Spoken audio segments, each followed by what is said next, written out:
Two equally charged identical metal spheres A and B repel each other with a force F. The spheres are kept fixed with a distance R between them. दो spheres हैं भाई, gap कितना उनके बीच का R, repulsion हो रहा है, F और F का फोर्स लगा रहे हैं एक दूसरे पे. A third identical sphere, identical but uncharged sphere C is brought in contact with A and then placed at the mid point of the line A and B. The magnitude of the net force on the C is. सब बात देखो, ये sphere A है और ये वाला sphere B है, ये दोनों के बीच में रिपल्शन हो रहा है. तो रिपल्शन तो एक ही केस में हो सकता है. देखो, या तो दोनों के ऊपर पॉजिटिव चार्ज हो, या दोनों के ऊपर यही केस हो सकता है बस. ठीक है, रिपल्शन दिया दोनों पे नेगेटिव और दिया दोनों पे. इसने ये बोला इक्वली चार्ज, यानी जो भी सेम ही है, मतलब इक्वली चार्ज है, मतलब इसमें प्लस क्यू मान लो आप, और इसमें मान लिया क्या, और क्या कितना है आर. तो एक दूसरे पे कितना फोर्स लगेंगे, के क्यू स्क्वायर बाय, और इसी की वैल्यू इसने एफ बोल लिया. अरे इसी की वैल्यू इसने क्या बोली है, एफ. अब इसने बोला कि यार अब एक काम करो, एक ऐसा ही स्फीयर ले लो आइडेंटिकल, और आइडेंटिकल स्फीयर को ए से टच करवा दो. मैं आपको एक बात बताऊं, अगर दो आइडेंटिकल स्फीयर्स को टच करवा दिया जाए तो पता क्या होता है, दोनों का चार्ज टोटल कर लिया करो पहले, फिर आधा आधा हो जाता है ताकि पोटेंशियल सेम हो जाए. तो कुछ सुनो, आइडेंटिकल स्फीयर्स हैं, इसमें चार्ज है +10, इसमें चार्ज है +6, इनको टच करवा दिया तो टोटल कितना हो गया 16. दोनों पे कितना कितना आएगा 8 टच करवा के अलग कर दिया, दोनों पे 8 मिलेगा. समझ रहे हो बात को. जैसे मान लो यहाँ पे है +6 और यहाँ पे -2, दोनों को टच करवा दिया और टच करवा के टक अलग कर लिया, टच करवाया अलग कर दिया, तो टोटल कितना हो गया 4. टोटल कितना हो गया 4, और 4 का आधा करो 2 तो हो गया, तो इसमें भी 2 होगा, इसमें भी 2 होगा. आ रही है बात समझ में आपको, क्योंकि आइडेंटिकल स्फीयर्स हैं. आइडेंटिकल स्फीयर्स है तो टोटल चार्ज को जोड़ दिया करो और जोड़ के आधा कर दिया करो. ठीक है, अब इसके अंदर ऐसा क्यों होता है, रीजन क्या है इसका, इसका रीजन यही है कि दोनों का पोटेंशियल तभी सेम होगा क्योंकि आइडेंटिकल है. ठीक है ना. अब सुनो अगली बात, अब इसने इस क्वेश्चन में बोला गया, अब इस क्वेश्चन में इसने बोला क्या कि एक तीसरा सी था स्फीयर, उसको टच करवा के अलग हटा दिया और इनके बीच में रख दिया.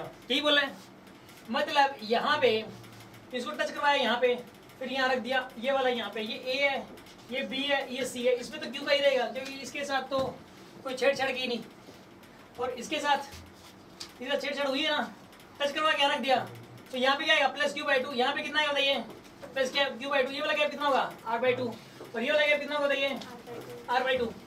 अब इसने क्या पूछा, नेट फोर्स ऑन द, ये सी है यहाँ पे, ये बी है, नेट फोर्स ऑन सी पूछा गया इसने, net force on C, magnitude of the net force acting on सी.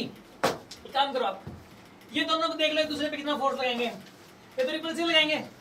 अरे कैसा लगाएंगे, रिपल्सिव लगाएंगे. ये F1 और ये वाला भी F1. F1 की वैल्यू क्या हो जानी चाहिए बताइए, K × Q/2 अपॉन में r/2 का होल स्क्वायर. इतना फोर्स लगेगा, मानते कि नहीं मानते, सोल्व कर लो. कितना बनेगा ये, K/4, यहाँ पे आएगा r²/4, तो 4/r² हो जाएगा यहाँ पर. ये तो क्या आंसर आएगा बताइए, K/r², ये आएगा यहाँ पे, और ये वाला फोर्स ये K/r² हो गया F1. और ये दोनों एक दूसरे पे कैसा लगाएंगे, रिपल्सिव लगाएंगे.